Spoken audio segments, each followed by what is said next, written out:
अध्याय 3 आरंभिक नगर। कक्षा छठी इतिहास का ये चैप्टर है।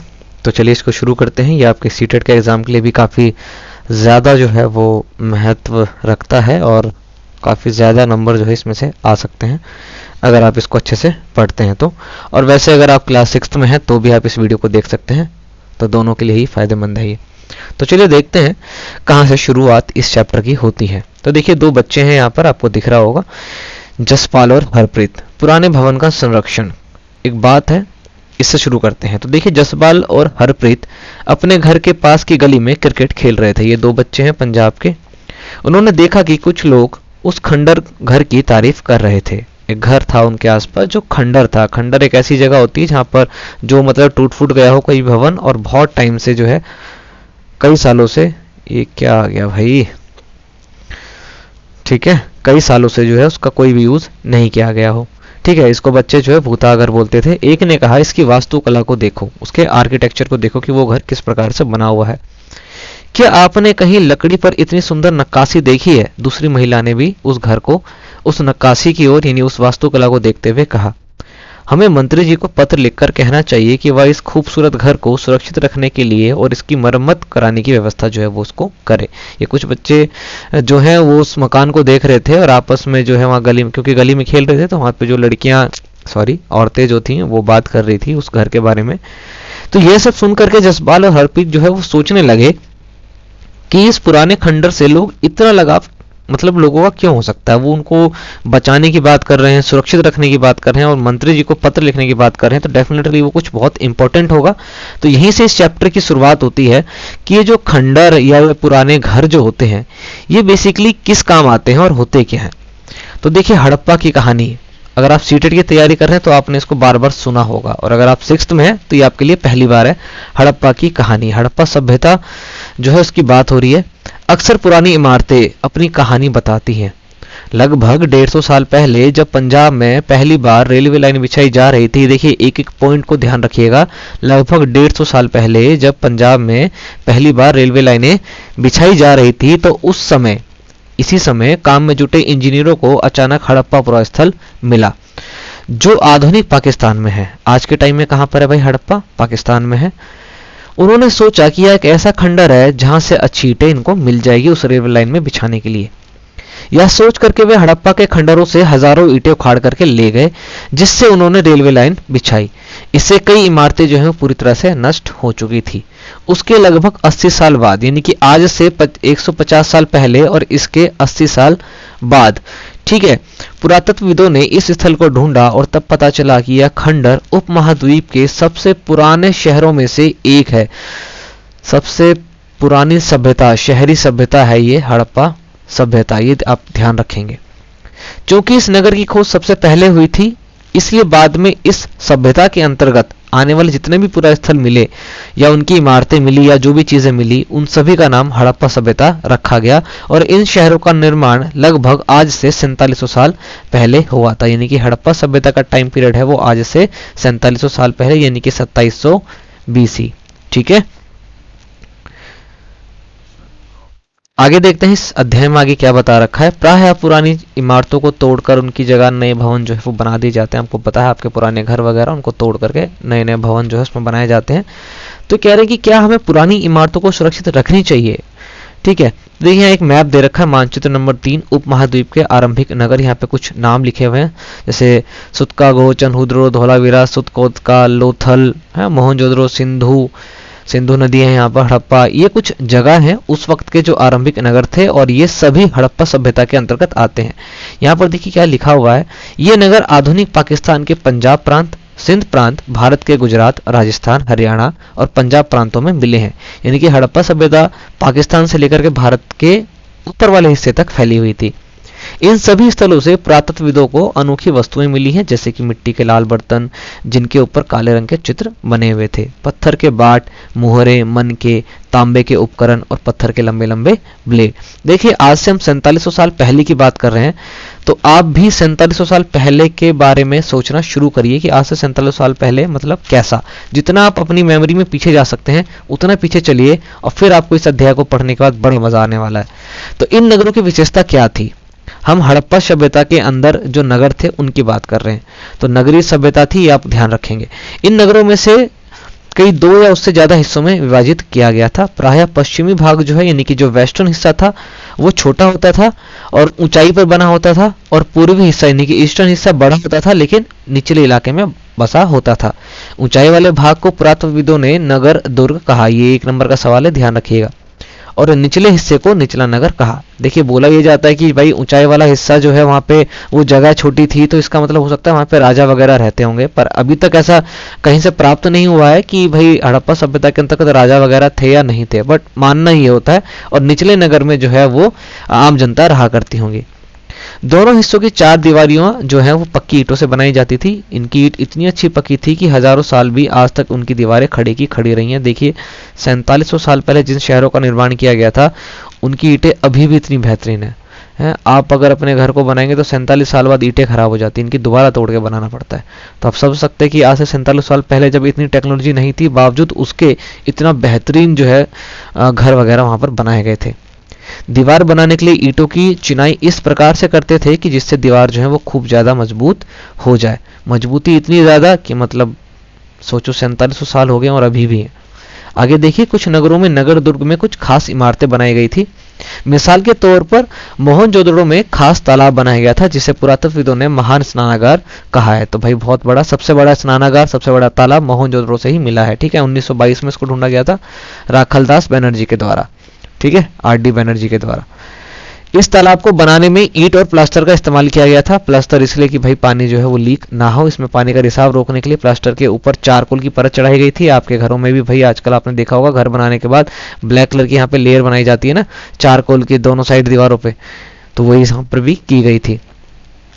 सरोवर के अंदर उतरने के लिए दोनों तरफ से सीढ़ियां बनाई गई थी और चारों ओर से इसमें कमरे बनाए गए थे। ठीक है, इसमें भरने के लिए पानी जो है वो कुएं से निकाला जाता था, उपयोग के बाद इसको खाली कर दिया जाता था। शायद यहाँ विशिष्ट नागरिक, कुछ विशेष नागरिक विशेष अवसरों पर स्नान करते होंगे, जैसे कि आपके गांव वगैरह के अंदर भी जो बड़े बड़े पूजा वगैरह जब की जाती है तो वहाँ पर सभी लोग आते हैं, तो वो बड़ा सा तालाब होता है जहाँ पर सब आकर के पूजा पाठ करते हैं। ठीक है, जैसे छठ पूजा का एक होता है बिहार के अंदर, और बिहार की आप तो बहुत जगह होने लग गया, तो उसके अंदर भी देखते हैं अब कुंड बना दिए जाते हैं। कालीबंगा और लोथल जैसे अन्य नगरों में अग्निकुंड मिले हैं। ये अग्निकुंड कहाँ से मिला? कालीबंगा और लोथल में, जहाँ संभवतः यज्ञ किए जाते होंगे। हड़प्पा, मोहनजोदड़ो और लोथल जैसे कुछ नगरों में बड़े बड़े भंडार गृह मिले हैं। भंडार गृह मतलब अनाज को जहाँ पर रखा जाता है। ठीक है, तो सबसे बड़ा भंडार गृह भी मोहनजोदड़ो के अंदर है। सबसे चौड़ी सड़कें भी मोहनजोदड़ो की थी, और मोहनजोदड़ो का मतलब जो होता है वो होता है मृतकों का टीला। किसने ढूंढा? राखलदास बनर्जी ने 1922 में। हड़प्पा को किसने ढूंढा था? आप नीचे कमेंट करके मुझे बता सकते हैं, आप नीचे बताइएगा, पर मैं आपको बता दूं, दयाराम साहनी ने। किसने ढूंढा था? दयाराम साहनी ने। ठीक है, 1921 के अंदर, 1921 के अंदर हड़प्पा को ढूंढा था। ठीक है, आगे देखते हैं। ये देखिए स्नानागार किस प्रकार से बनाया गया है। यहाँ पर आप बहुत बड़े प्यार से देख सकते हैं, ये कुंड वाला एरिया है, यहाँ भी सीढ़ियाँ, यहाँ भी सीढ़ियाँ। ठीक है, और ये छोटे छोटे जो है यहाँ पर कमरे बनाए गए थे, अभी तो टूट गए हैं, बट यहाँ पर कमरे बनाए गए थे। और ये मानना है कि भाई जब बहुत ज़्यादा लोग यहाँ पर आते होंगे, कोई बहुत बड़ा पूजा वगैरह होता होगा, तो सभी लोग जो है यहाँ पर अपने कपड़े चेंज करते होंगे या यहाँ पर ठहरते होंगे और इसमें स्नान करते होंगे। जब वो पूजा का समय खत्म हो जाता होगा तो इसको फिर खाली कर देते होंगे। वो अब खाली कर देते हैं, इसका मतलब है कि भाई वो इसका भी ध्यान रखते हैं कि आगे जाके पानी से बीमारी ना फैले। हड़प्पा के नगरों में ईंटों की चिनाई देखिए किस प्रकार से की है। चचा अभी भी लगे हुए हैं, है कि नहीं? कितनी बेहतरीन बनाई गई यहाँ पर ये ईंटों की चिनाई है। चाचा देख रहे हो, अभी भी कर रहे हैं डंडा लेकर के, और आप इतने जवानी में जो है बुढ़ापा वाली फीलिंग ले रहे हैं कंबल में बैठ करके। उठिए, काम करिए, है कि नहीं? देखिए भवन, नाले और सड़कें। अब हम हड़प्पा सभ्यता की बात कर रहे हैं कि वहाँ के भवन कैसे थे, वहाँ के नाले कैसे थे और सड़कें कैसे थे। ड्रेनेज सिस्टम तो बहुत बेहतरीन था। आज तक भारत के अंदर उस प्रकार का ड्रेनेज सिस्टम अभी तक सफल नहीं हो पाया या बना नहीं पाए हैं। देखिए इन नगरों में घर आमतौर पर 1 या 2 मंजिल के होते थे। हम 4700 साल पहले की बात कर रहे हैं, ठीक है, जब बनाए गए थे। तो सोचो 1-2 मंजिल के घर तब होते थे। घर में आंगन के चारों ओर कमरे बनाए जाते थे, मतलब बीच में आंगन और चारों ओर कमरे, है ना? आप अपने गांव वगैरह जाओगे तो इसी प्रकार के आपको घर दिखेंगे। अधिकांश घरों में एक अलग स्नानागार होता था और कुछ घरों में कुएं भी होते थे। कई नगरों में ढके हुए नाले मिले हैं, इन्हें सावधानी से सीधी लाइन में बनाया जाता था। हर नाली में हल्की ढलान होती थी ताकि पानी का रिसाव जो है वो आसानी से हो जाए। अक्सर घरों की जो नालियां हैं वो सड़कों की नालियों से जोड़ दिया जाता था ताकि घर का पानी जो है वो सड़कों की नालियों में आ जाए, और ये नाले आगे जाकर के बहुत बड़े नालों में मिल जाती थी। और नालों के ढके होने के कारण इनमें जगह जगह पर मेन होल बनाए गए थे ताकि लोग इसमें उतर करके इसकी सफाई कर सके, ठीक है, देखभाल भी की जा सके। घर, नाले और सड़कों का निर्माण योजनाबद्ध तरीके से एक साथ ही किया जाता था, मतलब घर, नाले और सड़क एक साथ तरीके से बनाए जाते थे। जबकि आज के टाइम में सड़क बना देंगे, फिर नाला बनाना भूल जाते हैं, फिर उसको तोड़ते हैं, फिर बनाते हैं, फिर सीवर डालने के लिए आते हैं। तो सोचो कि कितने योजनाबद्ध तरीके से 4700 साल पहले ये काम कर रहे हैं। देखिए यहाँ पे फोटो भी दिखा रखी है कि जगह नाला बना रखा है यहाँ पर, ये घर हुआ करते होंगे यहाँ पर साइड में इसके, और यहाँ से वो इसमें आके कनेक्ट हो जाते होंगे और ये बड़ा आगे जाकर के बड़े नाले में जुड़ जाता होगा, है कि नहीं। नीचे देखिए कुआं भी दिखा रखा है, ये देखिए कुआं, यहाँ पर पानी नहीं है अब इसके अंदर। आगे देखिए हम जानते हैं हड़प्पा सभ्यता के अंतर्गत जो समय था उसमें नगरीय जीवन वहां का कैसा था। हड़प्पा के नगरों में बड़ी हलचल रहा करती होगी। देखिए अभी तक हड़प्पा सभ्यता के बारे में सब कुछ नहीं पता कर पाए हैं क्योंकि उनकी जो लिपि थी वो अभी तक पढ़ी ही नहीं जा सकी है, ठीक है। तो पुरातत्वविदों को जो जो चीजें मिली हैं उन्हीं के लिहाज पर ये सभी चीजें आपको यहाँ पर बताई गई है। बहुत कुछ ठोस है इसके अंदर, बहुत कुछ अभी भी नहीं है। तो देखिए माना जाता है कि हड़प्पा में बहुत हलचल रहती होगी, मतलब बहुत सारे लोग वहां पर रहते होंगे। यहाँ पर ऐसे लोग रहते होंगे जो नगर की खास इमारतें बनाने की योजना में जुटे रहते थे। इतनी बढ़िया बढ़िया तरीके से अगर लोगों ने चीजें चिनाई की है और इमारत बनाई है तो डेफिनेटली उस वक्त बेहतरीन लोग रहा करते होंगे। ये संभवतः यहाँ के शासक थे जो इमारतें वगैरह बनाते हैं। तो अभी भी देखते हो जो बड़ी बड़ी चीजें बनाते हैं एक तरह के राजा ही होते हैं, तो उन्हीं को बोल रहे हैं कि शासक थे। संभवतः यहाँ पे कंप्लीट नहीं है। यह भी संभव है कि ये शासक लोगों को भेज करके दूर दूर भेजते होंगे धातु के लिए, बहुमूल्य पत्थर के लिए, या फिर अन्य उपयोगी चीजों को मंगवाते होंगे वहां से और अपने यहाँ पर रखते होंगे। शायद शासक लोग खूबसूरत मनकों और सोने चांदी से बने आभूषणों जैसी कीमती चीजों को अपने पास रखते होंगे, जैसे कि आप भी आज रखते हो। सोने की कोई चीज है तो मम्मी बहुत संभाल के रखती है कि नहीं। इन नगरों में लिपिक भी होते थे जो मुहरों पर लिखते थे। लिपिक कौन होते हैं? ऐसे व्यक्ति जो मुहर के ऊपर लिखते हैं और शायद अन्य चीजों पर भी लिखते होंगे जो आप शायद बच नहीं पाए। लिपिक भैया आपको पता होता है कि आप कोई भी चीज लिख रहे हो तो उसकी एक लिपि यानी स्क्रिप्ट होती है। तो जो लिख रहा है, जिसने वो लिपि के अंतर्गत आकर के उस चीज को वो लिख रहा है ना, उसी को लिपिक बोलते हैं। इसके अलावा नगरों में शिल्पकार स्त्री पुरुष भी रहते थे। देखिए उस टाइम पर भी स्त्री और पुरुष दोनों शिल्पकार थे, है कि नहीं।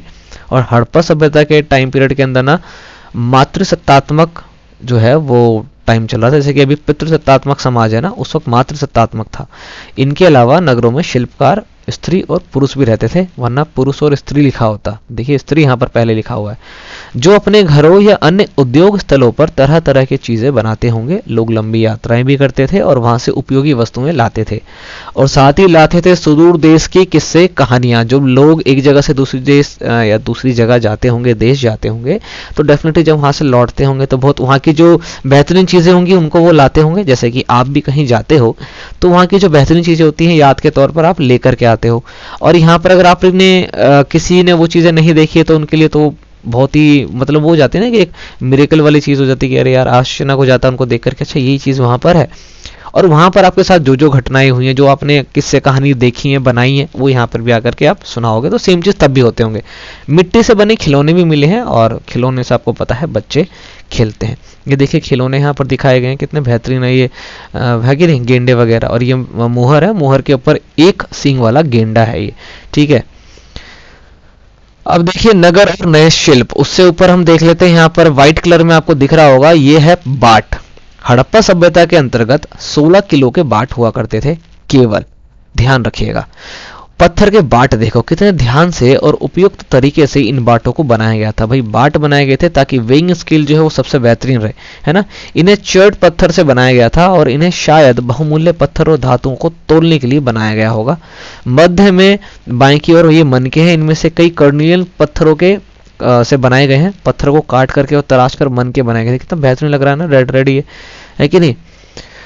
इनके बीच छेद किए गए थे ताकि धागा डाल करके इनको बांधा जा सके आपस में।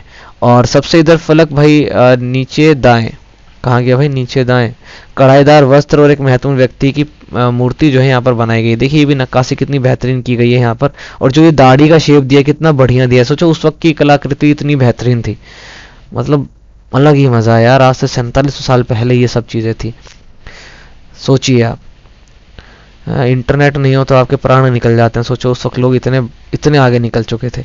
नगर और नए शिल्प, हम बात कर रहे हैं हड़प्पा सभ्यता की। आओ अब कुछ ऐसी चीजों के बारे में अध्ययन करें जो हड़प्पा के नगरों से प्राप्त हुई हैं। पुरातत्वविदों को जो चीजें वहां से मिली हैं उसमें अधिकतर हैं पत्थर, शंख, तांबे, कांसे, सोने और चांदी, ऐसी धातुओं से जो है वो बनाई गई थी। तांबे और कांसे से औजार बनाए गए, हथियार बनाए गए, गहने बनाए गए और बर्तन बनाए जाते थे, ऐसा उनका मानना है। और ये चीजें मिली भी हैं, अवशेष मिले इनके। सोने और चांदी से गहने और बर्तन बनाए जाते थे। ठीक है, यहां मिली सबसे आकर्षक वस्तुओं में से हैं मनके, बाट और फलक।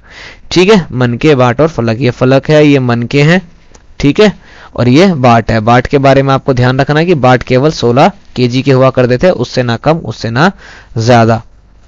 आगे देखिए, हड़प्पा सभ्यता के लोग पत्थर की मोहरें भी बनाते थे। इन आयतकार, जो कि अभी आपने यहाँ पर देखा था ना, ये पत्थर की मोहर जिसपे एक गेंडे वाला ये व्यक्ति बना हुआ है, सॉरी व्यक्ति कह रहा हूँ, एक गेंडे वाला, एक सींग वाला जो गेंडा है ये, ठीक है। तो आयतकार कैसे होते थे, ये रेक्टेंगुलर शेप में होते थे। मोहरों पर सामान्यतः जानवरों के चित्र मिलते हैं। हड़प्पा सभ्यता के लोग काले रंग के डिजाइन किए हुए बहुत ही खूबसूरत लाल मिट्टी के बर्तन बनाते थे, जो कि अभी पेज नंबर 6 पर आपको दिखेगा। संभवतः 7000 साल पहले मेहरगढ़ में कपास की खेती होती थी। इंपॉर्टेंट चीज की कपास यानी कॉटन की खेती सबसे पहले कहाँ हुई, मेहरगढ़, जो आज भी कहाँ पर है, पाकिस्तान में। अब मेहरगढ़ से आपको एक चीज ध्यान रखना है, मेहरगढ़ में 2 पहाड़ियां हैं, सुलेमान और किरथर पहाड़ियां, जहां पर गेहूं जो उगाए गए थे सबसे पहले। ठीक है, तो मोहनजोदड़ो से कपड़े के टुकड़ों के अवशेष मिले हैं। चांदी के एक फूलदान के ढक्कन तथा कुछ अन्य तांबे की वस्तुओं से चिपके हुए ये पाए गए हैं कपास यानी कॉटन। तो ये लगा कि भाई कॉटन को वहां पर उगाया गया था। कपास उगाने के लिए काली मिट्टी चाहिए होती है, ध्यान रखिएगा आप, ठीक है। और काली मिट्टी जो है हमारे भारत में दक्कन के पठार में मिलती है। तो दक्कन के पठार यानी दक्कन पठारी इलाके में जितने राज्य हमारे आते हैं या राज्य के जो क्षेत्र आते हैं वहां पर कपास जो है वो उगाए जाते हैं, क्योंकि कपास काली मिट्टी ब्लैक सॉइल पर उगाया जाता है। पक्की मिट्टी तथा फेन से बनी तकलियां सूत कताई का संकेत देती हैं। तो देखिए कितनी बेहतरीन आर्किटेक्चर आर्ट उस वक्त भी गजब, अपने आप में मतलब मजेदार है। फेंस को जब आप देखेंगे ना, अगर आपने देखा होगा, मतलब आप समझिए सी ग्रीन कलर का है ये। इनमें से अधिकांश वस्तुओं का निर्माण विशेषज्ञों ने किया था। भाई आपको पता होना चाहिए विशेषज्ञ किसे कहते हैं, जो किसी खास चीज को बनाने के लिए खास प्रशिक्षण लेता है। जैसे आप शिक्षक हैं या आप शिक्षक बनने जा रहे हैं, तो भैया आपको एक खास तरीके से जो है प्रशिक्षित किया जा रहा होगा, ट्रेन किया जा रहा होगा, ठीक है।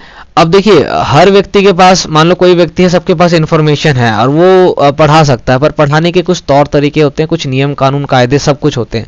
आपको ये सब कुछ सिखाया जा रहा होगा, ये आपको सिखाया गया होगा। जब आप इन नियम कानून को सीख लेते हैं तब जाके आप टीचर बनते हैं। तो विशेषज्ञ वो होते हैं जिनको विशेष चीज बनाने में जो है विशेष कला आती हो, ठीक है।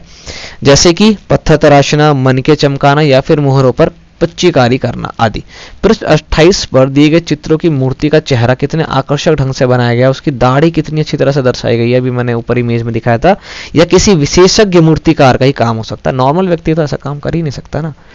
हर व्यक्ति विशेषज्ञ नहीं हो सकता, ये बात भी आपको पता होना चाहिए। हर व्यक्ति परफेक्ट नहीं हो सकता, तो बेटर तो हो सकता है ना, है कि नहीं। हमें यह पता नहीं कि क्या सिर्फ पुरुष ही ऐसे काम करने में प्रशिक्षित थे या फिर महिलाएं भी थी, या फिर शायद दोनों ही थे, ठीक है। दक्ष एकदम निपुण थे अपने कार्यों के अंदर। अब देखते हैं फेंस के बारे में, इससे सवाल भी आया था। देखिए ये सी ग्रीन कलर है, ठीक है। सी, जब समुद्र के अंदर जो हरा रंग दिखता है ना, ये उस कलर का है।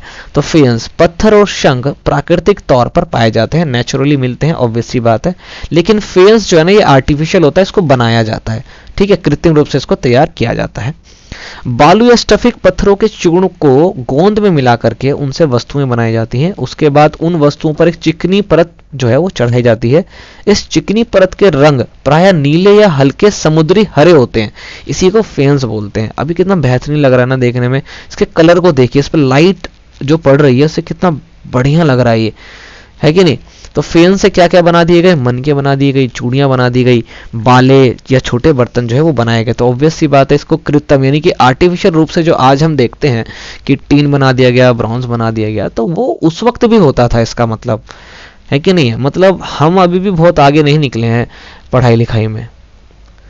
कच्चे माल की खोज में, आप कुछ भी आप बना रहे हैं, आपको कुछ भी चाहिए तो उसके लिए कच्चा माल यानी कि रॉ मटेरियल तो चाहिए। रॉ मटेरियल कहीं ना कहीं से तो लाया जाएगा।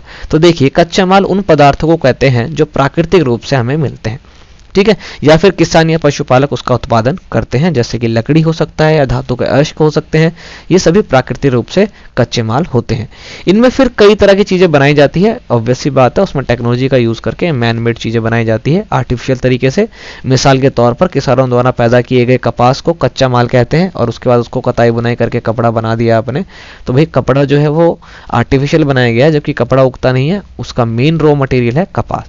हड़प्पा के लोगों को कई चीजें वहीं मिल जाती होंगी उनके आसपास, लेकिन बहुत सारी चीजें वो दूर दूर से लाते होंगे, जैसे कि तांबा होता होगा, लोहा, सोना, चांदी या फिर बहुमूल्य पत्थर, बहुत दूर दूर से वो आयात यानी कि इंपोर्ट करवाते होंगे, है कि नहीं। हड़प्पा के लोग तांबे का आयात, देखिए यहाँ से अभी सभी चीजें जो है ना आपके लिए बहुत ही इंपॉर्टेंट है, ध्यान रखिएगा, मोस्ट इंपॉर्टेंट है ये सभी चीजें जो आप इस पैरा में आप पढ़ने वाले हैं। तो तांबे का आयात यानी इंपोर्ट ऑफ तांबा, तांबा कहाँ से ले आए वो वही हड़प्पा के लोग, तो आज के राजस्थान से वो तांबा ले लेते थे। यहाँ तक कि पश्चिम एशियाई देश ओमान से भी तांबे का आयात किया जाता था। मतलब तांबा जो है वो हड़प्पा सभ्यता में कहाँ से आता था, राजस्थान और ओमान से। कांसा, कांसा बनाने के लिए तांबे के साथ एक धातु मिलाई जाती है, टीन, ठीक है। तो टीन को कहां से बुला लेंगे वो, सॉरी मंगा लेंगे, बुलाएंगे क्यों, है कि नहीं, ईरान और अफगानिस्तान से। सोने का आयात कर लेंगे वो कर्नाटक से, और बहुमूल्य पत्थर का आयात कर लेंगे वो गुजरात, ईरान और अफगानिस्तान से। तो कौन सी चीज कहां से मिल रही है ये आपको ध्यान रखना है।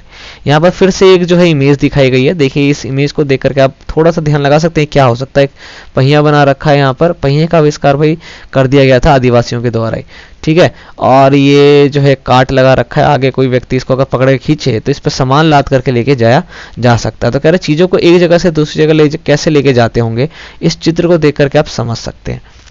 ऑब्वियस सी बात है, काट बना रखा होगा। नगरों में रहने वालों के लिए भोजन, भाई जो नगर में लोग रह रहे हैं वो खाते क्या थे, ये भी तो देखना पड़ेगा। लोग नगरों के अलावा गांव में भी रहते थे। देखिए सबसे पहली सभ्यता इस विश्व की है वो मेसोपोटामिया की है। मेसोपोटामिया की सभ्यता ग्रामीण सभ्यता है, ठीक है, अर्बन है वो, सॉरी रूरल है, ठीक है। और सबसे पहली नगरीय सभ्यता जो है वो हड़प्पा सभ्यता है। ये पूरा अर्बन है। पूरा अर्बन कहने का मतलब है कि अर्बन नहीं है, इसमें ऐसा नहीं है कि जब शहरीकरण हो रहा था तो ग्रामीण इलाके खत्म हो गए थे, उस वक्त ग्रामीण इलाके भी थे। तो लोग नगरों में तो रहते थे, बस उसके अलावा गांव में भी वो लोग रहते थे। अब जो गांव में रह रहे वे जो है अनाज उगाते थे और जानवर पालते थे। किसान और चरवाहे ही शहरों में रहने वाले शासकों, लेखकों और दस्तकारों को खाने के सामान जो है वो देते थे। आज भी भाई यही होता है, आप पढ़ लिख करके कुछ भी बन जाइए, इंजीनियर बन जाइए, साइंटिस्ट बन जाइए, डॉक्टर बन जाइए, आपको जिंदा रहने के लिए तो भैया गेहूं, जौ, दाल, मटर, धान, तिल, सरसों यही चाहिए ना। और ये तो कोई ना कोई किसान ही उगा के देगा, हैं, पशुपालक ही ला करके देगा। तो जिनको हम नीचा समझते हैं, जो बेचारे या पढ़ नहीं पाए किसी वजह से, वही हमारे अन्नदाता होते हैं। तो अपने अन्नदाता के प्रति जो है भाई थोड़ा सा ध्यान रखिए, ठीक है। जमीन की जुताई के लिए हल का प्रयोग एक नई बात थी, अच्छे से जुताई हो जाती थी। हड़प्पा काल में के हल तो अभी नहीं बच पाए हैं, मतलब अवशेष उसके नहीं मिले हैं क्योंकि वो लकड़ी के होते थे, और लेकिन हल्के आकार के खिलौने मिले हैं। अब देखिए खिलौना कोई भी चीज़ बनता है तो ऑब्वियस ही बात है, खिलौना जो है वो किसी ओरिजिनल चीज़ का एक छोटा रूप हो सकता है ना, टॉय रूप में। तो देखिए ये जो हल यहाँ पर दिख रहा है, या उसकी इमेज जो दिख रही है, तो इससे हम अंदाजा लगा सकते हैं कि हड़प्पा सभ्यता के टाइम पीरियड में किस प्रकार के हल होते होंगे। तो लकड़ी के थे पहली बात, तो उसके कोई भी अवशेष मिले नहीं है, बट इमेज देख करके लग रहा है कि शायद ऐसे होते होंगे। आगे जाकर के इनके फाल जो है लोहे के हो गए थे, फिर ये पूरा लोहे का अभी भी नहीं, यहाँ तो लकड़ी रहता है स्टैंड ना, सीधा हो गया है, फिर एक ऐसे फाल होता है हल्का, इस प्रकार के हो गए क्योंकि वे प्रायः लकड़ी के होते थे, सीधी सी बात है। इस क्षेत्र में बारिश कम होती थी, इसलिए सिंचाई के लिए लोगों ने कुछ तरीके अपनाए होंगे। भाई बारिश बहुत कम है तो सिंचाई कैसे किया जाएगा, देखो क्या करा लोगों ने। सिंचाई के लिए आपको क्या चाहिए, पानी। तो देखिए पानी का संचय, पानी को इन्होंने क्या करा, स्टोर करना शुरू कर दिया, और जरूरत पड़ने पर उससे फसलों की सिंचाई करनी शुरू कर दी, और उसके बाद वो उसको छोड़ देते होंगे। मतलब पानी, वैसे भी पानी को अगर स्टोर किया है तो ऑब्वियस सी बात है काम के लिए स्टोर किया होगा, और काम लायक ही स्टोर किया होगा। जैसे आज के टाइम में भी आप अगर खेत वगैरह में जाओगे तो ट्यूबवेल वगैरह जो है वो लगे होते हैं, है ना। हड़प्पा के लोग गाय, भैंस, भेड़ और बकरियां पालते थे, ये आपको पता होना चाहिए। बस्तियों के आसपास देखो ये सभी अहिंसक जानवर है, अहिंसक जानवर ही वो लोग पालते थे। बस्तियों के आसपास तालाब और चारागाह होते थे, लेकिन सूखे महीनों में मवेशियों के झुंडों को चारा पानी की तलाश में काफी दूर दूर तक जाना पड़ता था। ठीक है, वे बेर जैसे फलों को इकट्ठा करते थे, मछलियां पकड़ते थे और हिरण जैसे जानवरों का शिकार भी करते थे। मतलब कि वे मांसाहारी थे या क्या कहते हैं शाकाहारी थे, ये कह पाना मुश्किल है। मतलब वो मांसाहारी भी थे, शाकाहारी भी थे, जैसे अभी के मनुष्य कुछ उसी प्रकार के। देखिए गुजरात में हड़प्पा कालीन नगर का सूक्ष्म निरीक्षण। ठीक है, अब एक चीज का ध्यान रखना, लोथल जो है, लोथल का जो बंदरगाह है ये विश्व का पहला पोर्ट है, यानी पहला बंदरगाह है, ये आपको ध्यान रखना है। कच्छ के इलाकों में खदिर बेत के किनारे धौलावीरा एक नगर है, धौलावीरा गुजरात के अंतर्गत है। ठीक है, वहां साफ पानी मिलता था और जमीन भी काफी ज्यादा उपजाऊ थी। जहां हड़प्पा सभ्यता के कई नगर 2 भागों में विभक्त थे, वहीं धौलावीरा 3 भागों में बटा हुआ था। इंपॉर्टेंट चीज है भाई, थोड़ा सा भी हल्का इधर उधर दिखे ना इंपॉर्टेंट हो जाता है, ध्यान रखिएगा। इसके हर हिस्से के चारों ओर पत्थर की ऊंची ऊंची दीवार बनाई गई थी। इसके अंदर जाने के लिए बड़े बड़े प्रवेश द्वार जो है वो बनाए गए थे। इस नगर में एक खुला मैदान भी था जहां सार्वजनिक कार्यक्रम आयोजित किए जाते होंगे, जैसे कि भाई एक बड़ा सा मैदान जहां पे मेला लगा दिया, पूजा पाठ कर लिया, कुछ भी सार्वजनिक सभी के लिए। ठीक है, यहाँ मिले कुछ अवशेषों में हड़प्पा लिपि के बड़े बड़े अक्षरों को पत्थरों में खुदा पाया गया है। इन अभिलेखों को संभवतः लकड़ी में जड़ा गया था। यह एक अनोखा अवशेष है क्योंकि आमतौर पर हड़प्पा के लेख मुहर जैसी छोटी छोटी वस्तुओं पर पाए जाते थे, जबकि धौलावीरा के अंतर्गत देखो हड़प्पा से कुछ चीजें ना डिफरेंस मिली यहाँ पर। सभी नगर जब हड़प्पा के अंदर 2 हिस्सों में डिवाइड थे, ये 3 हिस्सों में डिवाइड था, है कि नहीं है। बड़ी बड़ी दीवारें यहाँ पर बनाई गई थी, बड़े बड़े प्रवेश द्वार थे इसमें अंदर जाने के लिए, बीच में बड़ा सा मैदान है। ठीक है, और जबकि मोहनजोदड़ो में क्या था, एक स्नानागार मिला था पूजा पाठ करने के लिए, जबकि बड़ा सा मैदान है जिसमें बोला कि भाई सार्वजनिक कार्यक्रम करते होंगे यहाँ पर, है ना, कुछ भी उस टाइम पर जागरण करते होंगे, क्या पता। सही बात है कि नहीं। तो ये आपको ध्यान रखना है धौलावीरा के बारे में। कहां पर है, गुजरात में। लोथल के बारे में मैंने आपको एक चीज बताई, आपको ध्यान रखना है। वो गुजरात की खंबात की खाड़ी में मिलने वाली साबरमती की एक उपनदी के किनारे बसा नगर लोथल, जहां कीमती पत्थर जैसा कच्चा माल आसानी से मिल जाता था। यह पत्थरों, शंकों और धातुओं से बनाई गई चीजों का एक महत्वपूर्ण केंद्र था। इस नगर में एक भंडार गृह भी था। इस भंडार गृह से कई मोहरे और मुद्रांकन या मोहरबंदी गीली मिट्टी पर जो दबा करके छाप बनाते हैं ना, वो मिले हैं यहाँ पर। तो लोथल जो है दुनिया का पहला बंदरगाह है, ये आपको ध्यान रखना। इसकी इमेज देख सकते हैं आप यहाँ पर। कहते हैं कि भाई यहाँ पर शायद जहाज आकर के रुकते होंगे और उन पर माल लोडिंग अनलोडिंग होती होगी। अब माल लोडिंग अनलोडिंग अगर हो रही है तो ऑब्वियस सी बात है बगल में कमरे वगैरह भी बने होंगे, है कि नहीं है। यहाँ पर एक इमारत मिली है जहाँ संभवतः मनके बनाने का काम होता होगा, या पत्थर के टुकड़े मिले हैं, अध बने मनके, आधे बने हुए, है ना, मनके बनाने वाले उपकरण और तैयार मनके भी यहाँ पर मिले हैं। तो यहाँ से अंदाजा लगा लिया कि यहाँ पर मनके बनाए जाते होंगे। अब देखो यहाँ पर है मुद्रा या मुहर का मुद्रांकन या मुहरबंदी। ये बेसिकली होती क्या है, देखो आप कोई भी पार्सल यहाँ से वहां भिजवाते हो तो पार्सल के बीच में जैसे ये कोई डब्बा है जो बीच से सील होता है। अब इस पार्सल को खोले ना और आपको अगर पता चले कि भाई इसको टेम्पर ना करे, तो आप क्या करोगे, जो पार्सल की डिटेल है पूरी की पूरी वो इसके बीचों बीच डाल दो आप। अगर कोई भी इसको टेम्पर करने की कोशिश करेगा तो ये जो आपने इंफॉर्मेशन इसमें लिखी है ये फट जाएगा, है कि नहीं। अब उस टाइम पे कागज वगैरह तो होते नहीं थे, तो ये क्या करते थे ना, गीली मिट्टी के छाप बना देते थे। जैसे कोई लॉक आया कि भाई ये बॉक्स का ये बढ़िया सेंटर, कि भाई इसको तो इजीली खोल देगा कोई यहाँ से, तो क्या करो ना, यहाँ पे गीली मिट्टी से लेकर के इसको पूरा इस पे चिपका दो। अभी गीली मिट्टी है, गीली मिट्टी पूरी चिपकी रहेगी, ये सूख गई। अब इसको एक जगह से दूसरे का भेज दिया।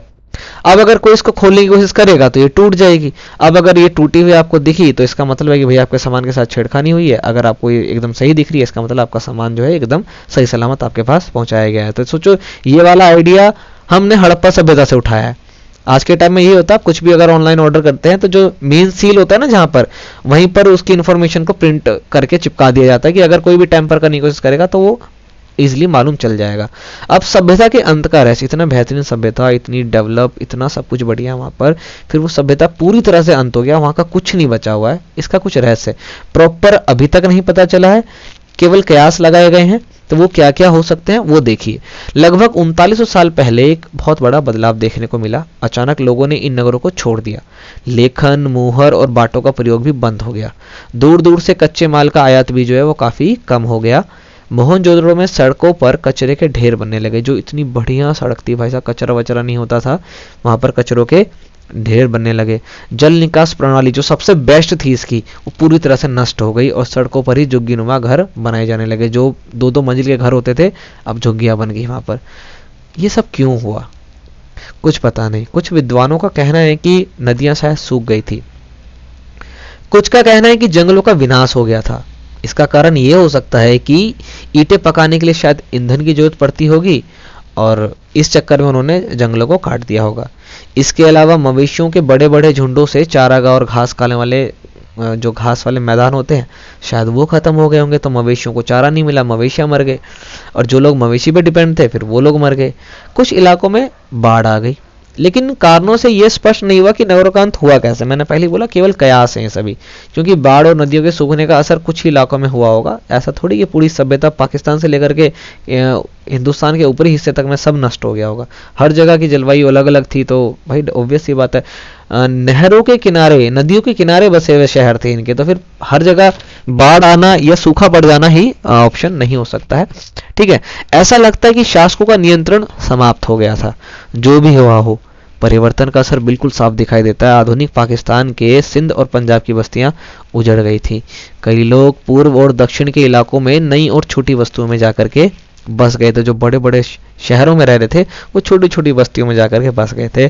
इसके लगभग 1400 साल बाद नए नगरों का विकास हुआ, जिसको हम अध्याय 5 या 8 में पढ़ेंगे। ठीक है, तो ये सभ्यता का अंत कुछ इस प्रकार से हुआ। अब देखिए कुछ अलग इन्फॉर्मेशन आपको पता होना चाहिए। गीजा के पिरामिड यहाँ पर दिखाए गए हैं, जो कि मिस्र यानी इजिप्ट के अंदर है। अपने एटलस में कह रहा है भाई मिस्र को ढूंढो। नील नदी के आसपास वाले इलाकों को छोड़ करके मिस्र का अधिकांश भाग जो वो रेगिस्तानी है। आज से लगभग 5000 साल पहले शासन करने वाले जो राजा होते थे उन्होंने सोना, चांदी, हाथी के दांत बड़े बहुमूल्य होते हैं, ठीक है, लकड़ी और हीरे जवाहरात ले जाने के लिए अपनी सेनाओं को दूर दूर तक उन्होंने भेजा था। इन्होंने बड़े बड़े मकबरे बनाए जिनको पिरामिड बोला जाता है। ये 3 पिरामिड है ना, ये आपने देखा होगा, ट्रायंगुलर शेप में होते हैं ये।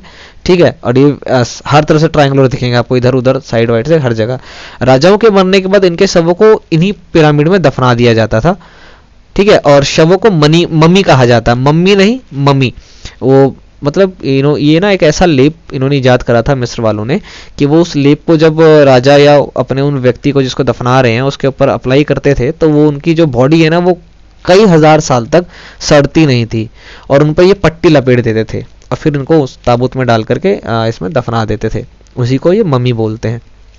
अब देखो, दफनाने के साथ ऐसा नहीं कि सिर्फ जो है शवों को दफनाते थे, इनके खाने पीने की चीज, इनके कपड़े, गहने, बर्तन या फिर कोई वाद्य यंत्र मतलब म्यूजिकल इंस्ट्रूमेंट, हथियार या जानवर, इनको भी ये दफना देते थे।